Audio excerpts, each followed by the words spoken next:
ಎಲ್ಲರಿಗೂ ಸ್ವಾಗತ. ಇದು ಬೆಂಗಳೂರು ನಗರ ಪಾಲಿಕೆಗಳಿಂದ ತಮ್ಮೆಲ್ಲರಿಗೂ ಬಿ ಖಾತೆಯಿಂದ ಎ ಖಾತಾ ಕನ್ವರ್ಟ್ ಮಾಡುವುದಕ್ಕೆ ಹೇಗೆ ಮಾಡಬೇಕು ಅಂತ ತಿಳಿಸ್ತಕ್ಕಂಥ ಇದು ಟ್ರೈನಿಂಗ್ ವಿಡಿಯೋ.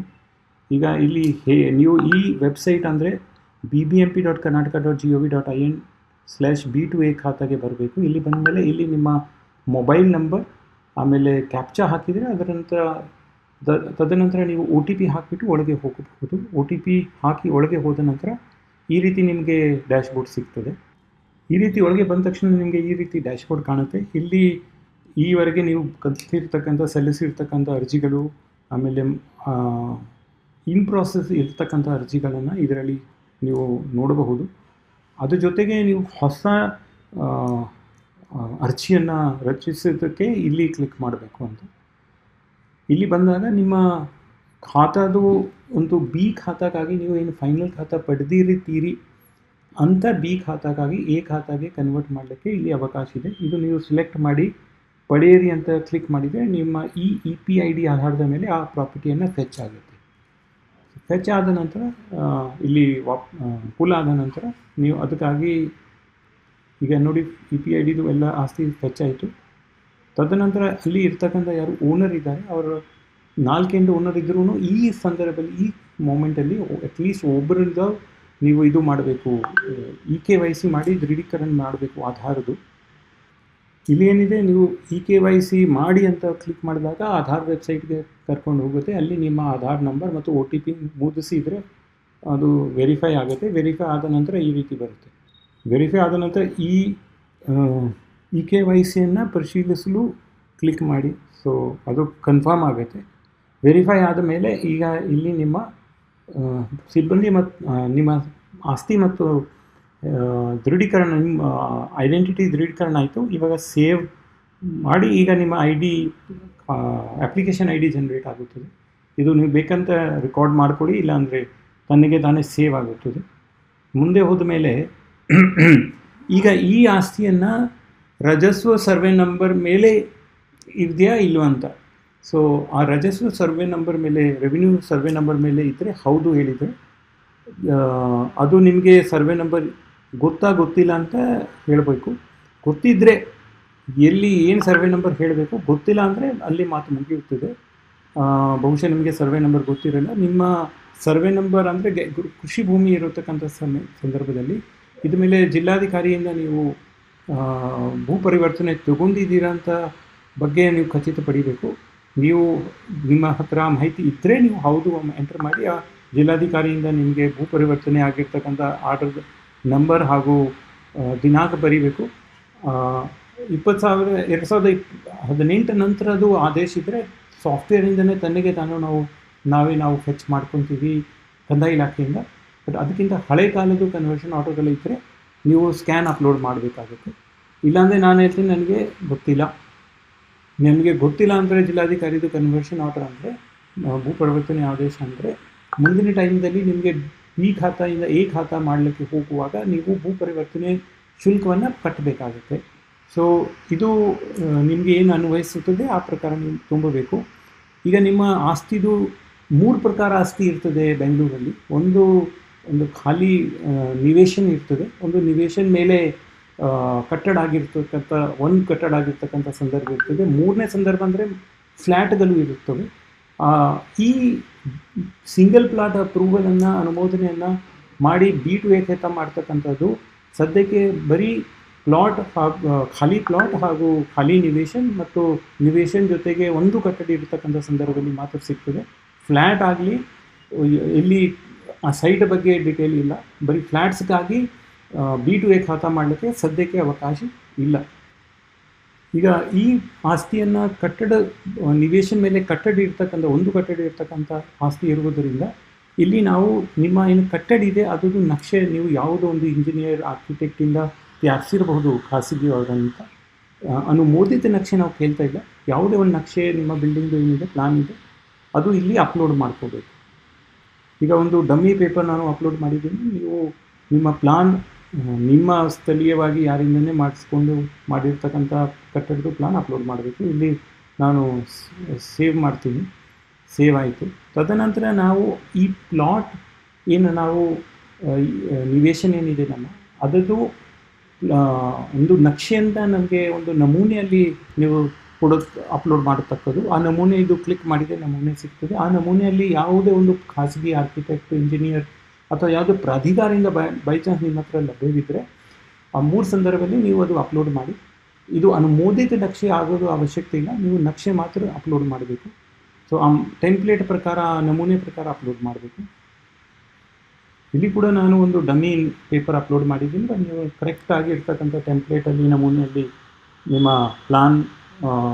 ಪ್ಲಾಟ್ದು ಪ್ಲಾನ್ನ ನಿವೇಶನದು ಅಪ್ಲೋಡ್ ಮಾಡಬೇಕು. ತದನಂತರ ನಿಮ್ಮ ಆಸ್ತಿ ಮುಂದೆ ಇರ್ತಕ್ಕಂಥ ರಸ್ತೆ ಸಾರ್ವಜನಿಕ ರಸ್ತೆ ಆಗಿದೆಯೋ ಅಥವಾ ಖಾಸಗಿ ರಸ್ತೆ ಆಗಿದೆ ಅಂತ ಅದು ನೀವು ಹೇಳಬೇಕಾಗುತ್ತೆ. ನೀವು ಸುಳ್ಳುವಾಗಿ ಏನಾದರೂ ಹೇಳಿದರೆ ನಮ್ಮ ಸಿಬ್ಬಂದಿ ನಿಮ್ಮ ಮನೆ ಹತ್ತಿರ ಬಂದಾಗ ಚೆಕ್ ಮಾಡುವಾಗ ಇದು ತಪ್ಪಾಗಿದೆ ಮಾಹಿತಿ ಅಂತ ಗುರುತಿಸುವಾಗ ನಿಮ್ಮ ಅರ್ಜಿಯನ್ನು ತಿರಸ್ಕರಿಸಲಾಗುವುದು.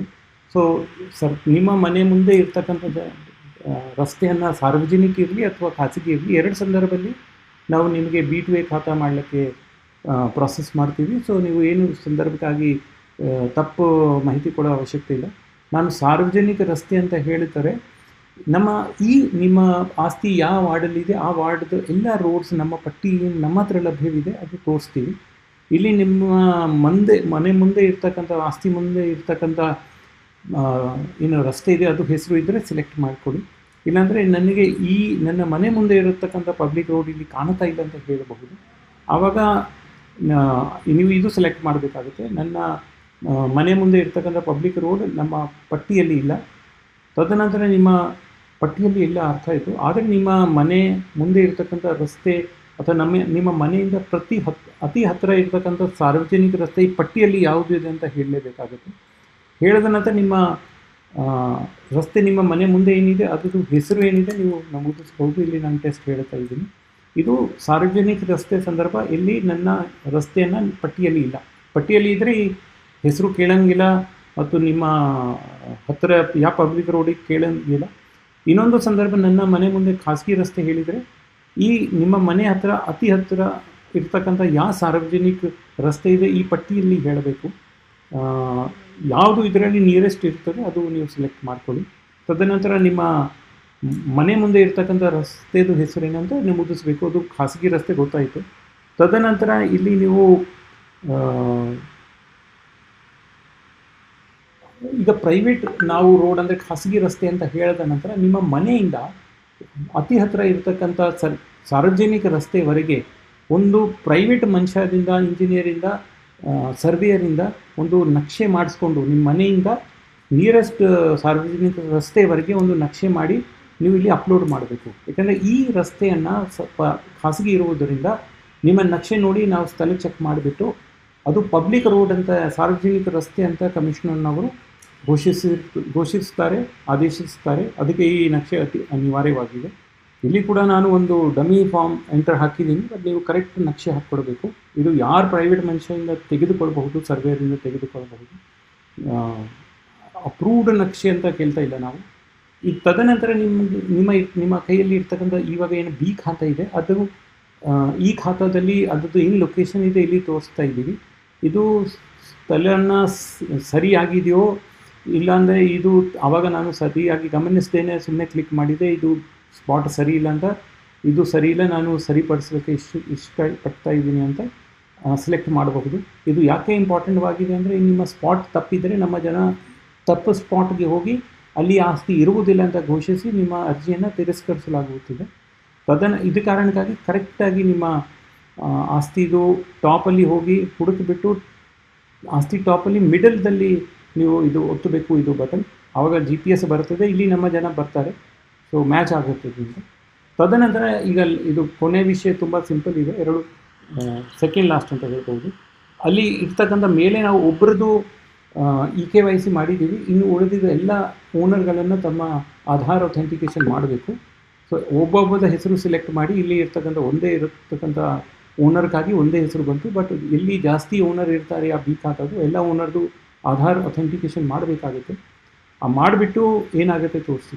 ಈಗ ಆಧಾರ್ ವೆಬ್ಸೈಟ್ಗೆ ಹೋಗಿ ಆಧಾರ್ ಅಥೆಂಟಿಕೇಟ್ ಆಯಿತು, ತದನಂತರ ದೃಢೀಕರಣ ಆಯಿತು. ನಾನು ಇಲ್ಲಿ ಕ್ಲಿಕ್ ಮಾಡ್ತೀನಿ, ಅದು ಓಕೆ ಆಯಿತು. ಓಕೆ ಆದ ನಂತರ ಅಲ್ಲಿ ಇರ್ತಕ್ಕಂಥ ಒಂದು ಮೊಬೈಲ್ ಓನರ್ದು ಅದನ್ನು OTP ಮೂಲಕ ಮೊಬೈಲ್ ನಂಬರ್ ಖಚಿತಪಡಿತಾ ಇದ್ದೀವಿ. ಯಾಕೆಂದರೆ ನಾವು ಮೆಸೇಜ್ ಏನಾದರೂ ಕೊಡಬೇಕಿದ್ರೆ ಸರಿಯಾಗಿ ಓನರ್ಗೆ ಹೋಗಬೇಕು. ಈಗ OTP ಪಡೆದುಕೊಂಡು ನಾನು ಅದು ಸೇವ್ ಮಾಡ್ಕೊಂಡಿದ್ದೀನಿ, ಕನ್ಫರ್ಮ್ ಆಯಿತು. ಈಗ ಎಲ್ಲ ಓನರ್ ಡಿಟೇಲನ್ನು ಸೇವ್ ಆಯಿತು, ಏಕನಿವೇಶನ್ ಡಿಟೇಲನ್ನು ಸೇವ್ ಆಯಿತು. ಇದರಲ್ಲಿ ನಾನು ಟೈಪ್ ಆಫ್ ಪ್ರಾಪರ್ಟಿ ಸಿಲೆಕ್ಟ್ ಮಾಡಿರಲಿಲ್ಲ, ಸೊ ಈಗ ಸಿಲೆಕ್ಟ್ ಮಾಡಿದ್ದೀನಿ, ಅದಕ್ಕೆ ಅದು ಎರರ್ ತೋರಿಸಿತ್ತು. ಇವಾಗ ಸೇವ್ ಮಾಡ್ತೀನಿ ಪ್ರಾಪರ್ಟಿಯನ್ನು.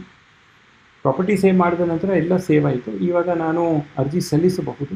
ಅರ್ಜಿ ಸಲ್ಲಿಸೋಕ್ಕೆ ಹೋಗುವಾಗ ಇದು ನನ್ನಿಂದ 500 ರೂಪಾಯಿ ಕೇಳುತ್ತೆ. ಇದು ಟೆಸ್ಟ್ ಸೈಟ್ ಇರುವುದರಿಂದ ಬೇರೆ ಹಣ ತೋರಿಸ್ಬೋದು, ಬಟ್ ನೀವು 500 ರೂಪಾಯಿ ಕೊಡಬೇಕು. ಅದು ಟೆಸ್ಟ್ ಸೈಟ್ ಆನ್ಲೈನಲ್ಲಿ ಹೋಗಿ ನೀವು 500 ರೂಪಾಯಿ ಕೊಡಬೇಕು. ಇಲ್ಲಿ ಪ್ರೊಸೀಡ್ ಟು ಪೇಮೆಂಟ್ ಅಂತ ಕ್ಲಿಕ್ ಮಾಡಿ ಹೌದು ಹೇಳಿ ಮುಂದೆ ಹೋಗಿ 500 ರೂಪಾಯಿ ಈ ಥರ ಆನ್ಲೈನಲ್ಲಿ ಕಟ್ಟಿಬಿಟ್ಟು ನಿಮಗೆ ಏನು ಕಾಣುತ್ತೆ ತೋರಿಸ್ತೀನಿ. ಉದಾಹರಣೆಗಾಗಿ ಇಲ್ಲಿ UPI, credit card, net banking ಎಲ್ಲ ಆಪ್ಷನ್ಗಳು ಇವೆ. ಸೊ ನೀವು ಯಾವುದೋ ಒಂದು ಸೆಲೆಕ್ಟ್ ಮಾಡಿ ಪೇಮೆಂಟ್ ಮಾಡಬೇಕು. ಪೇಮೆಂಟ್ ಬರೀ 500 ರೂಪಾಯಿ ಕೊಡಬೇಕು ಅರ್ಜಿ ಫೀಗಳನ್ನು. ಅದು ಎಲ್ಲ ವಿಷಯ ಓಕೆ ಆದ ನಂತರ ನಿಮಗೆ ಅನುಮೋದನೆ ಕೊಡಲಿಕ್ಕೆ ನಾವು ಸಿದ್ಧ ಆಗುವಾಗ ನಿಮಗೆ 3 ಥರ ಫೀ ಕೇಳ್ತೀವಿ. ಒಂದು 5% ಗೈಡೆನ್ಸ್ ವ್ಯಾಲ್ಯೂ ನಿಮ್ಮ ಸೈಟದು ನೀವು ಕೊಡಬೇಕಾಗುತ್ತೆ, ಅದು ಒನ್ ಪೇಮೆಂಟನ್ನು. ಇನ್ನೊಂದು ನೀವು ಕನ್ವರ್ಷನ್ ಮಾಡಿಲ್ಲ, ಭೂ ಪರಿವರ್ತನೆ ಆಗಿಲ್ಲ ಜಿಲ್ಲಾಧಿಕಾರಿಯಿಂದ, ಅದು ಪೇಮೆಂಟ್ ಮಾಡಬೇಕು. ಮೂರನೇ, ಈಗ ಟೌನ್ ಪ್ಲಾನಿಂಗ್ಗೆ ಏನು ನಿಮ್ಮ ಸೈಟ್ ಅಪ್ರೂವಲ್ ಮಾಡ್ತಕ್ಕಂಥದ್ದಾಗಿ ಏನು ಒಂದು ಪೇಮೆಂಟ್ ಇದೆ. 3 ಪೇಮೆಂಟ್ ಮಾಡಬೇಕಾಗುತ್ತೆ. ಅದು ಎಲ್ಲ ಆನ್ಲೈನೇ, ಎಲ್ಲಿ ಯಾರ ಹತ್ರ ನೀವು ಹೋಗಬೇಕಾಗಿಲ್ಲ. ಈ ರೀತಿ ಪೇಮೆಂಟ್ ಸಕ್ಸಸ್ ಆದ ನಂತರ ನೀವು ಎಂಡೋರ್ಸ್ಮೆಂಟನ್ನು ಬಟನ್ ಒತ್ತಿದರೆ ನಿಮಗೆ ಸಂಪೂರ್ಣ ಹಿಂಬರನ್ನು ಕಾಣುತ್ತೆ ಇಲ್ಲಿ. ಇದು ನೀವು ಡೌನ್ಲೋಡ್ ಮಾಡಬಹುದು. ಥ್ಯಾಂಕ್ ಯು, ಧನ್ಯವಾದಗಳು.